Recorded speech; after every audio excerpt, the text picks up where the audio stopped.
I think flow is almost the ultimate version of what we're talking about because it's one word. It has these positive connotations, and I think it also has this. It's true, obviously. Everybody has experienced it at one point in time, and there's a way to understand it from hearing one sentence of like, when you hear flow state, you almost don't need to read a book. You don't need to understand. You don't need to unpack everything to get an inclination of what that means. Like, that sounds like something that I want to experience. What does it take to do the impossible? What does it take to level up your game like never before? What does it take for individuals, for organizations, for even institutions to achieve paradigm shifting?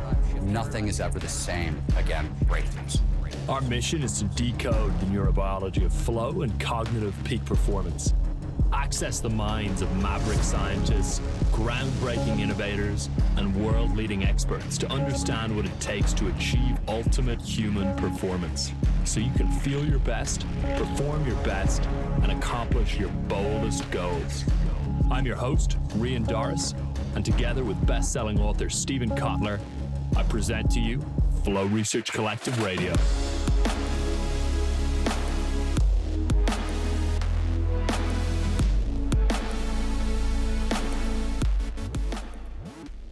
Jack Butcher, welcome to Flow Research Collective Radio. Great to have you here. Thank you for having me, mate. I appreciate it. Yeah, you got it. So I got a few bios for you here, Jack. So I'm gonna read these offline, synthesize them a little bit, and then we'll add them back in. All right. But to kick us off, I wanted to ask for whatever your sort of elevator pitch or synthesized breakdown is on Visualize Value, and then we'll dive into that brand, how you built it, and your creative process a little bit from there. Cool. So the elevator pitch for Visualize Value is constantly evolving, but in the context, I think, of this conversation, what it is kind of, it began as a kind of an art project, scratching a creative itch, like taking the things that I was learning and the things that I was trying to understand in order to grow my separate business at the time. Visualize Value just became this set of constraints that I would put all these ideas through and publish visuals that distill complicated ideas. And since that took hold, it's kind of taken on a bit of a life of its own. There's an education component to it. We built a community. We sell art. We do partnerships on some occasions with businesses, authors, things of that nature.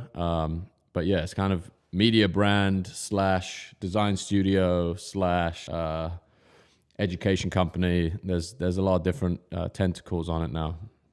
Nice. Yeah, that makes sense. It's cool to see it flourishing outwards like that. When I first came across your graphics with Visualize Value, I think someone had just reshared a story or something like that. And I'm just going to share my screen here and show the audience a few of these, because there's been a few of these. I mean, all of them are amazing. There's been a few where the visual has been so powerful and has distilled, an incredibly deep, important concept so well that it's like fundamentally changed my perception of the thing. I'm sure you're familiar with the one on, obviously you're familiar with the one on compounding. That seemed to be one of the big, very popular ones. How do you go from taking an abstracted concept and then distilling it down to these sort of pieces, which are just, incredibly elegant and simplistic? What does that process look like? The way in which these graphics are produced are not very production heavy, right? Like, the idea is to communicate the concept with as little information as possible, or as few visual clues as possible. So a lot of the work goes on in my head, and I think there's a couple different ways I approach it. Sometimes I'll discover the idea, whether that's a quote or, a passage of a book that I've read, and then try to kind of overlay some visual context on that idea. And that really comes from trying to dissect the logic of that idea. So you can kind of separate the way sentences are written or the way passages are written to try and isolate all of the components of the idea and then try and map them to visual symbols that are kind of, I really discovered this by accident. Like, symbols are so deeply embedded in our understanding of the world, right? Like, you can understand something from a set of symbols faster than reading a passage that's describing what those symbols are trying to explain. arrows, circles, like simple geometric shapes that just carry all of this meaning, and I think have carried so much meaning throughout our civilization and culture, that you can kind of tap into some of those like foundations of meaning and compose them in new and different ways. So one way is to literally take a sentence and start to try and isolate, is there a contrast here, or what would I need to add to this idea in order to emphasize a certain piece of it? There's a few different mechanisms, and sometimes you kind of use similar mechanisms to say different things. So comparison is a big one, where this is kind of before, after, you contrast these two situations. And then there's time, the one we're looking at right now. It's like if you're plotting the behavior of something across an axis, you can start to point at different moments in time, and everybody has this like intuitive understanding of a timeline, or like the plotting of an idea across time, and then you can make these interesting observations in that context. There's probably a couple of dozen like models that you can take and like iterate on, where you're either those two examples, contrast and time, are a couple of the most heavily used. I'll be able to see more if I looked at the grid, but there's and then other times I'll just kind of have this almost arrive at the visual first, where there's, whether or not it's like instinct or a bunch of experiences that kind of add up together to become this thing that you can then overlay on an image. I think what's true about a lot of these is they can represent maybe, you could write 100 different captions, or you could put 100 different quotes against a lot of these, and they would remain true. And I think that's what makes the most effective ones the most effective, is that they represent the truth in an abstract way, and then words kind of give them this additional context, or this different way to look at this interpretation of truth. So it's definitely not an exact science, but the things that I've noticed over time that tend to be true are the ones that feel like you could write a lot of different interpretations of. And we've tried this a couple of times, where we'll just post something and ask for people to interpret it and caption it themselves. And I think through kind of training people's perception on what visualized value is, there's almost embedded meaning in some of the symbols that we use continually. So a wordy answer, but it's kind of a combination of reverse engineering it by thinking about the logic in a statement, and then other times it's just arriving at this depiction of an idea that you've found to be true in a lot of different contexts. No, it's a great breakdown. What has it done, Jack, for your ability to deeply integrate concepts when you go from the general idea to distilling it down to kind of identifying the core essence to then visualizing its core truth in a very minimal way? How does it deepen your understanding of whatever the thing is that you're trying to visualize? I think that almost the same answer, where you're trying to disprove the thing that you've drawn. So you come to this visual conclusion, or you have this output as a visual, and then asking whether or not it holds up in all these different circumstances. And I think some of my, I hopped around so many different jobs and environments when I was in my 20s. And I think that has, retroactively, I've realized that gave me all these different varied perspectives on things that allow me to kind of stress test some of these ideas. Is this true? Was it true when I was in this environment? Was it true when I was in that environment? Is it true now that I'm trying to do my own thing? And, or is this true in, the context of building a business? Is this true in the context of relationships? Is this true in the context of X, Y, Z? So I think a lot of it comes down to reflecting back on things that I've experienced, or trying to use those frameworks to test new ideas, run new experiments. And the more they hold up, the more that deepens my belief in the fact that they represented something real or true.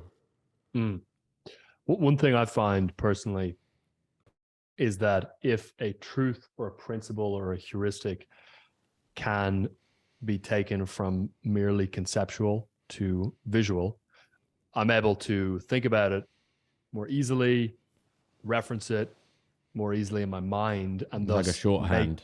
It's a shorthand, exactly, and make decisions that are aligned to it more easily. So there's actually decision-making utility in, you know, distilling down truths to visuals. And I'm curious if there are, you know, 1 to 3 of the visualized value visuals that you've done that have most impacted your behavior or your thinking or your decision makings that come top of mind.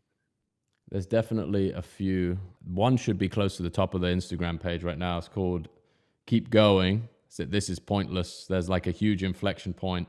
This idea of, there's a couple ideas in here. There's obviously consistency, compounding, like being unaware, especially when you're building a business digitally and you're like kind of creating this network that doesn't immediately return a result.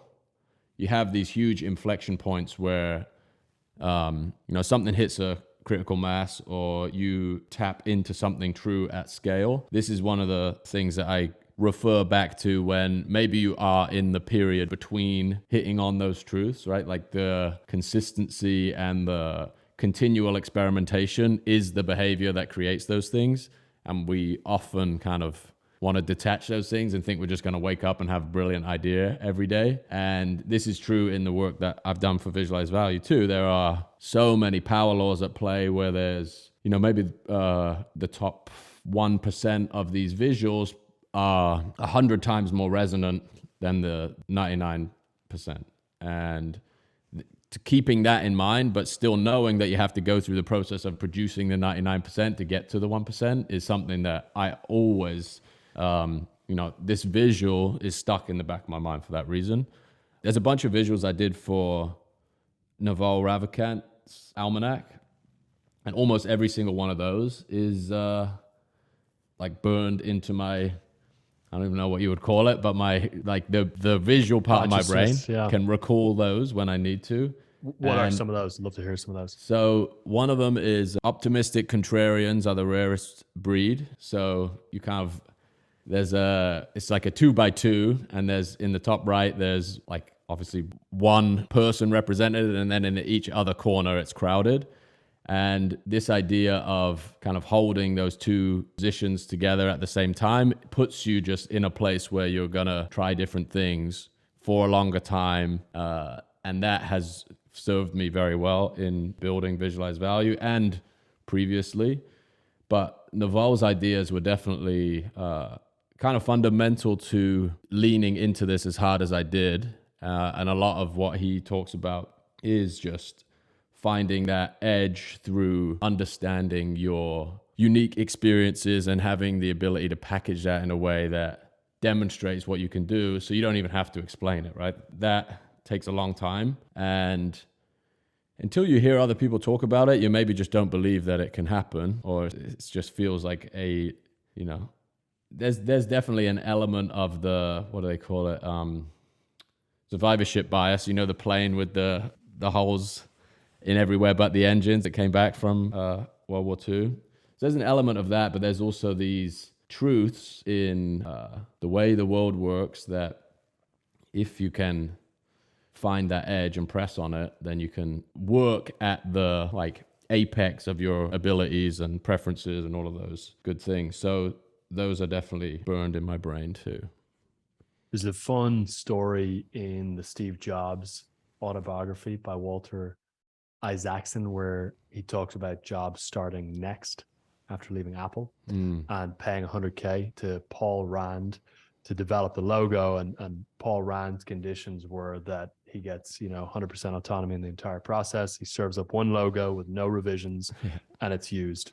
And it worked out great in the end, but it was kind of a high stakes commitment for Jobs to make. And I'm curious, when you think about someone like Paul Rand and the amount of time and effort he puts into creating one logo, how much time does it take you to build these visuals? What does it actually look like? Maybe you could give us a breakdown on that in terms of hours and, you know, are you mapping this stuff out with a pen and paper? What does that whole creative process look like? And then just to add a final bit onto the question, do you find you're able to access flow when you're doing that as well? Maybe you could talk a little bit to what that experience is like also.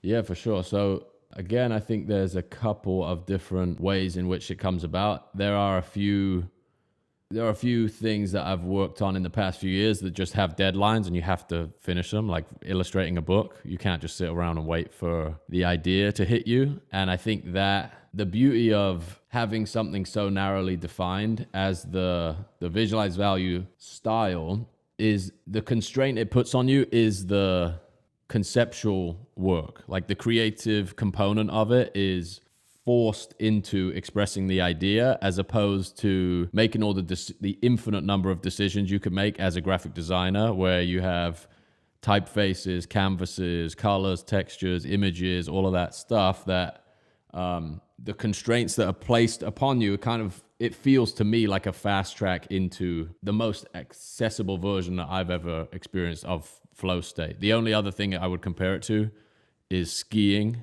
I don't know how often you use this example, but it's like you have these two things strapped to your feet and the hill is pointing down. You just do it, right? At a certain point, it just comes to you. And obviously creative work and sitting in front of a computer or any canvas is so much more, the optionality of it, or the potential combinations of output are so insanely varied. And I almost stumbled into this, but having something that keeps you restrained in some way, or gives you a certain amount of, it forces your creativity into a certain channel, that helps me feel like I'm making progress in a faster sense. There's also kind of installing that set of constraints helps you arrive at these things as you're just going about your day as well, right? When you've done a certain amount of reps of something, the ability to translate things that are happening to you in real time through all those repetitions you've done, through all of the like cognitive load that you've processed, I think it's hard to even describe a lot of it. It's just I could read a sentence or someone could tell me an idea and I'll just arrive somewhere close to being able to put that down in a different way. And sometimes, honestly, trying to sit down and force work out is really, really difficult. And like as soon as you go for a walk, get in the shower, do anything that isn't sit in front of the page, whatever is going on in your brain, which you would be able to describe much more articulately than me, just allows it to get to a place where it's like, I don't know, processing something and arriving at a conclusion much faster.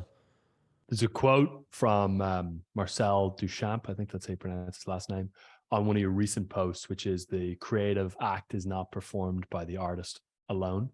It reminds me of what you're saying. It also reminds me of flow. Flow is almost a companion that occurs and that elevates the creator or the artist when they're engaged in creating. And I'm curious what you make of that quote and then the visual that you built around it.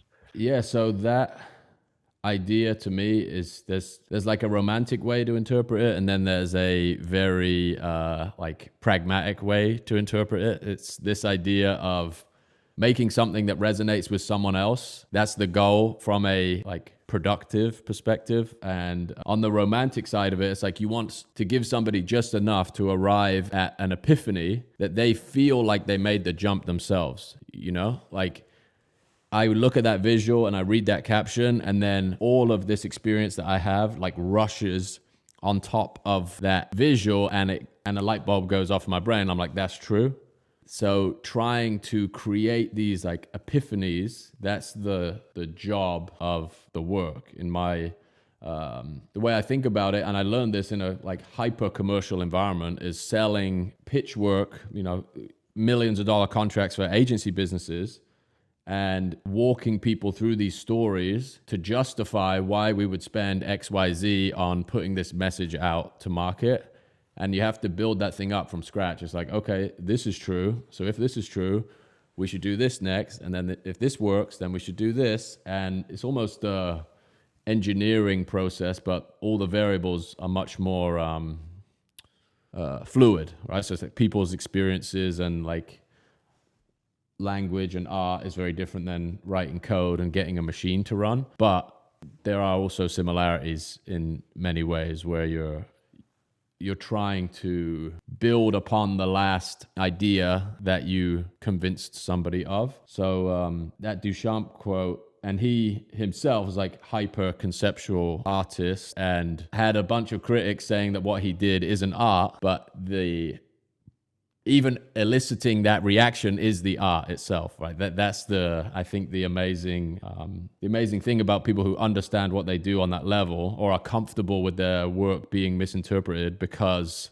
the misinterpretation of it, or the response to it, becomes a part of the work itself. So I hope to be even like remotely in a class like that, to be able to put an idea out into the world and help somebody reach a conclusion, have a response, even push back on it and say, this isn't true for me. That's a privilege to do that.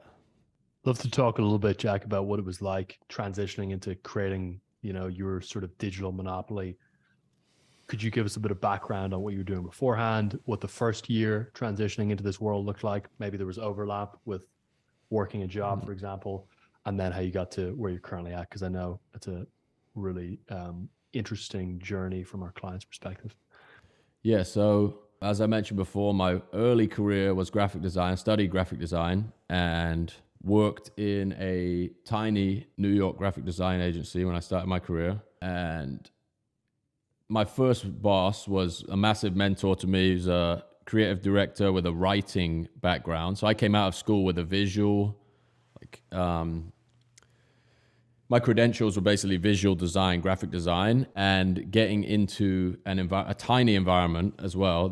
I attribute a lot of my early learning to being so close to the principle of a business that was like helping me understand every decision that was being made.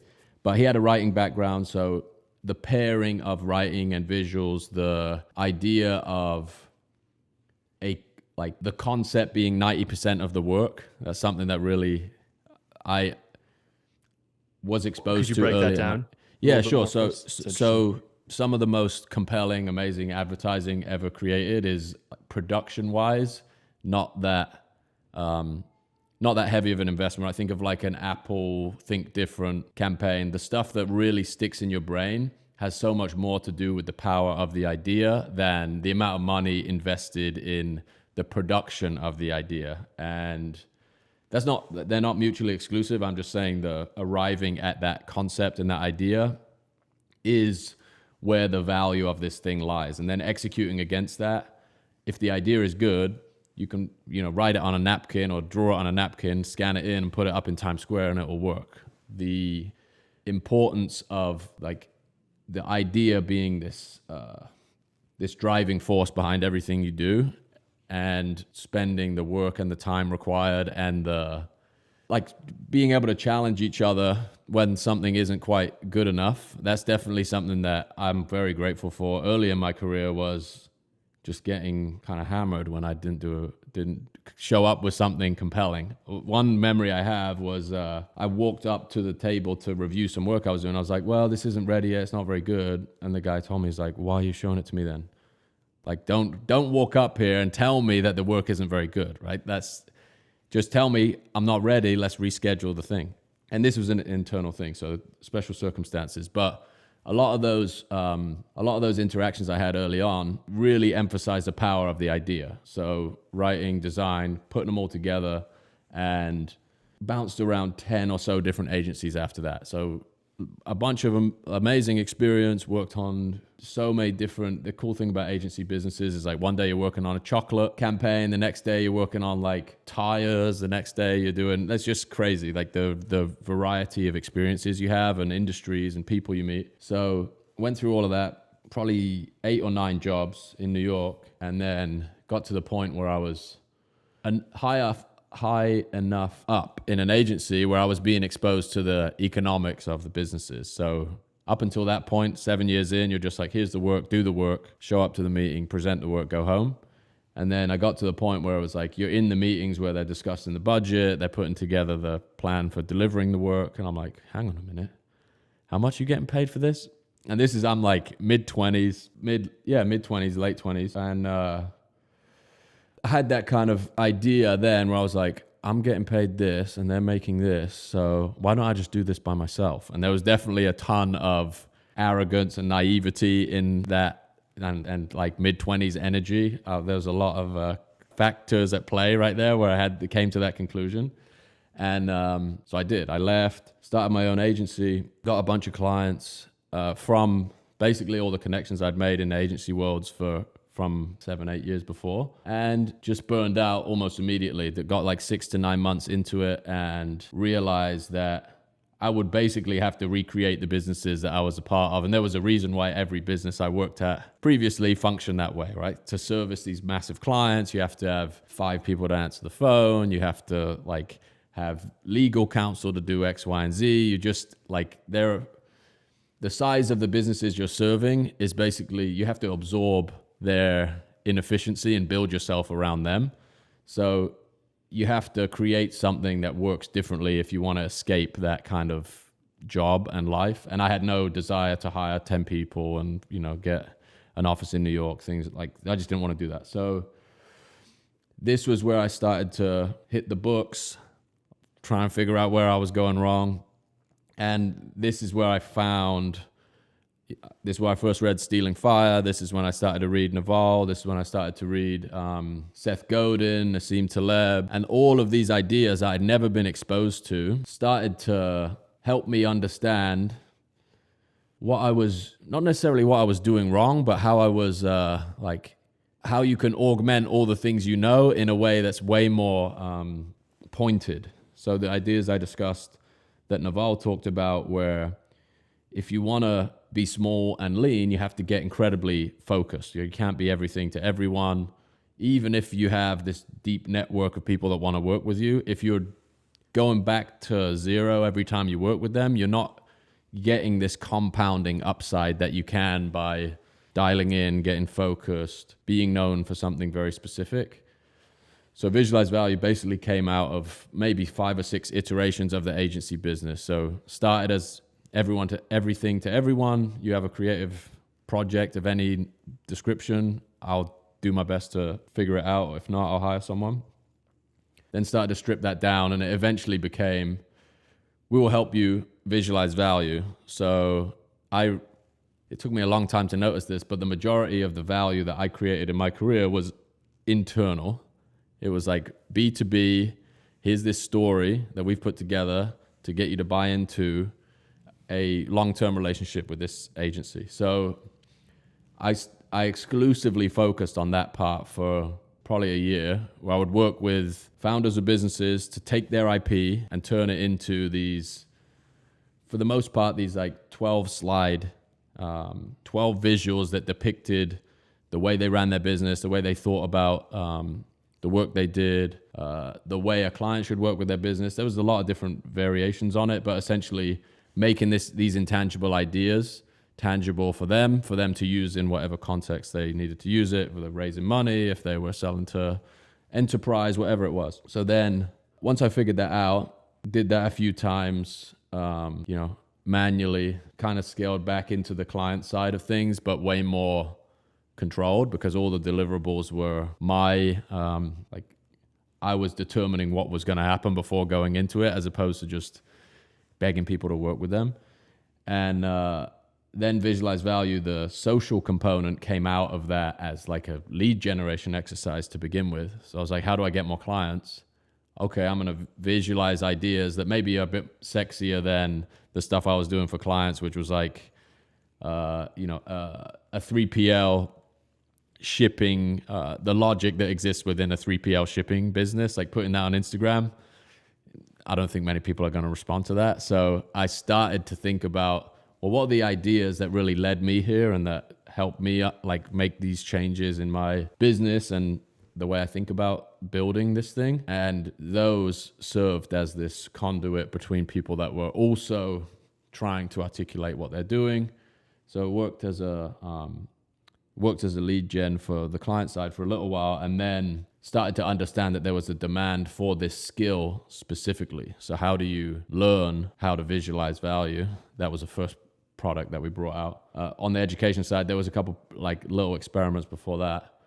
And then, so trying to articulate the process of how do you take an idea, strip it down to its logic, visualize it, and then use that for whatever it is you need to use it for. And then, visualize value became, we added another product after that. There was basically a meta layer on top of that. So it's like, if you have this skill that's taken you 10 years to learn, how do you package that into a curriculum that transfers that knowledge to other people? And all alongside that, the visual component of the business is growing, and we sold some art. We do occasional partnerships on with businesses still, but more like long-term equity deals, stuff like that. We definitely do. And the book illustrations is another piece that has become more. That to me feels like one of the most amazing moments in this whole journey was doing that Naval book. Just like having had those ideas be so influential, and then that kind of coming back full circle was incredible. And I think trying to create these visuals that represent ideas that are so powerful that they make you want to read the thing and get closer to the like nuance of the truth underneath this thing is time well spent. So that's definitely where I would like it to go longer term, is just making knowledge, education more accessible. And there's just so many different ways to do that. And it comes down to hours in the day calculation for sure. But that's more where it's going on the media side. So service to product to then like media as time goes on. Nice, amazing. Thanks for that breakdown, Jack. You mentioned Seth Godin, Nassim Taleb, Naval Ravikant. I think of all of those guys as incredibly strong at originating and communicating concepts and ideas that end up being very sticky and influential. And one thing I've found really fascinating over my career has been observing the level of resonance in the marketplace with flow. And, you know, we've veered off that at times, and it's just got this continuous enduring resonance that is so deep and significant. And I'm curious what you think makes that the case with a concept or an idea. What makes it enduring and resonant in a deep and powerful way? Yeah, almost idea market fit. That's a great question. I love this, like just this line of thinking in general. And again, like thinking back to my background, advertising, marketing, branding, packaging is so much of this. And I was so influenced by that. And to be able to apply those skills for ideas that aren't, you know, just selling endless amounts of consumable nonsense is in my mind, a much more rewarding way to spend your time. But I think flow, I mean, it's almost the ultimate version of what we're talking about, because it's one word. It has these positive connotations, and I think it also has this. It's true, obviously. Everybody has experienced it at one point in time, and there's a way to understand it from hearing one sentence of like, when you hear flow state, you almost don't need to read a book. You don't need to understand. You don't need to unpack everything to get an inclination of what that means. Like, that sounds like something that I want to experience. Flow is just like has this like embedded positivity in it. And I think that's probably just to build on that, there's a experiential resonance with it. Everyone's been there, and so everyone's like, oh, that's like that time. There's a name for that thing. Exactly. There's a name for that thing. Exactly. It's like I don't speak German. I did learn German in school, but I'm sure you've heard like they have words for the most abstract of feelings or concepts, or like these really niche things. And flow is kind of, I guess, rides that line of everybody has experienced it, but until you have like a wrapper for it, like the language that wraps that experience, you don't think of it as something that you can explore deeper, or you don't think of it as something that has all these like layers to unpack.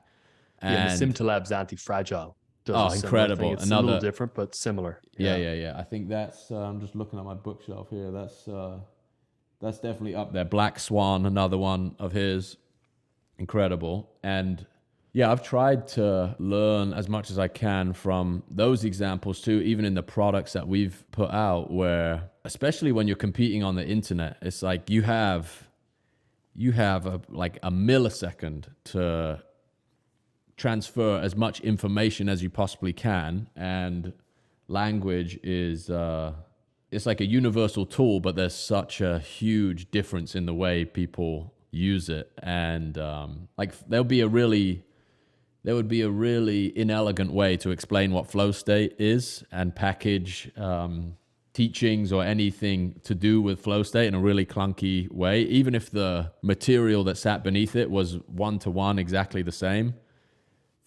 The articulation of flow and the compactness of it is just going to spread that idea at such a more, it just compounds so much faster. And there's this, I think you mentioned this, it's like there's this idea market fit where like the consensus exists even outside of you.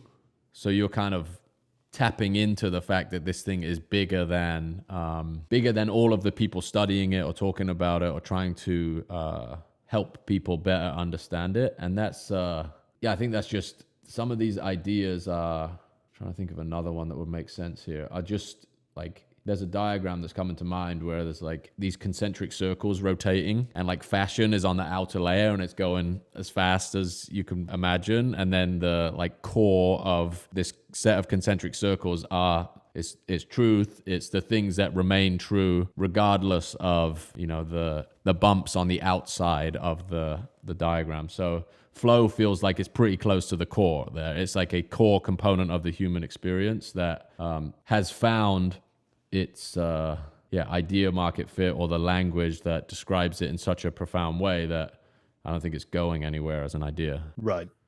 Yeah, that contributes to its enduring nature. The final question I've got, Jack, is what resources or books or mentors have been most useful to you in developing your, is there a word you use for this sort of skill of distilling concepts into visuals? Is there a term for that yet? If not, we got to coin one. Well, I just call it visualizing value. Well, there you go. Yeah, that's true. What books, what resources have been most useful at helping you refine and hone that skill of visualizing value? Well, that's a good question. I think the experience that I've had has been much more informative in that sense, like just having to take things that are intangible and make them tangible in so many different contexts. The other thing I'll mention is if you start your career as a designer or as somebody whose reputational currency is visual, you have to produce things in order to move through like the world you occupy. So if you go to a job interview, they don't care about your degree. They don't care about where you went to school. They don't care really who you know. It's like, hey, can I see your portfolio? What have you produced?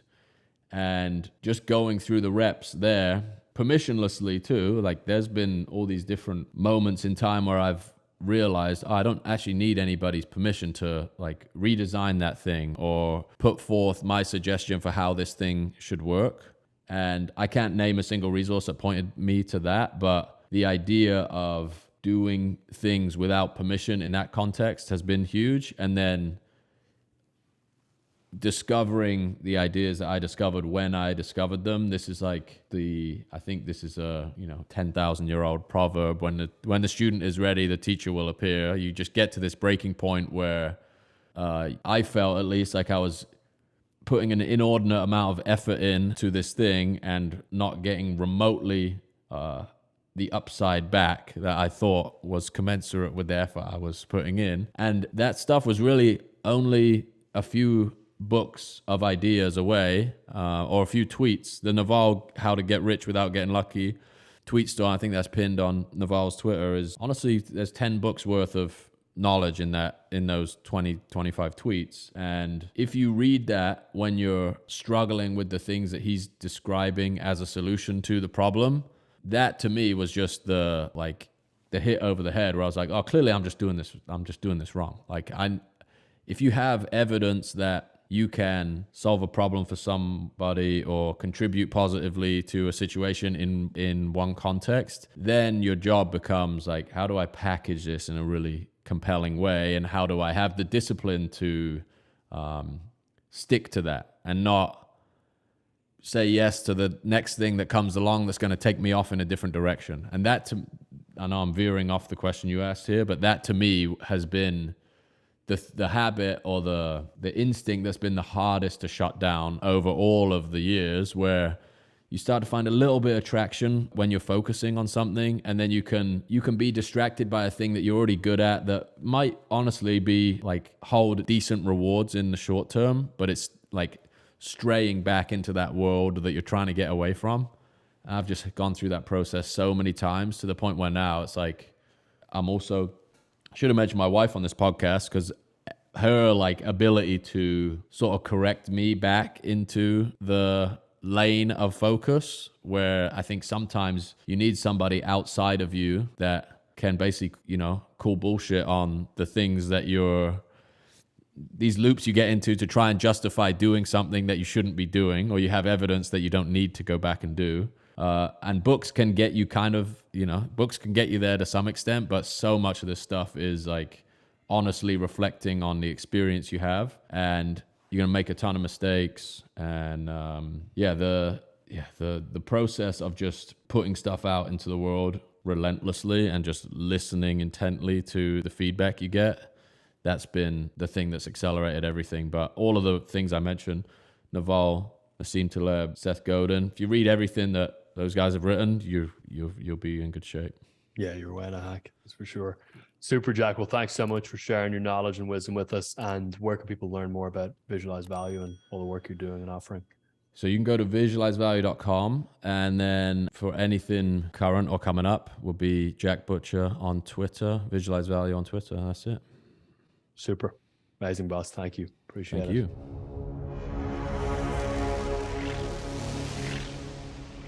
If what you've heard on Flow Research Collective Radio has been helpful, please consider doing us a solid and leaving us a review on Apple Podcasts, Spotify, or wherever you are listening to this. Reviews help us connect to a wider audience so we can get these peak performance principles out to more people.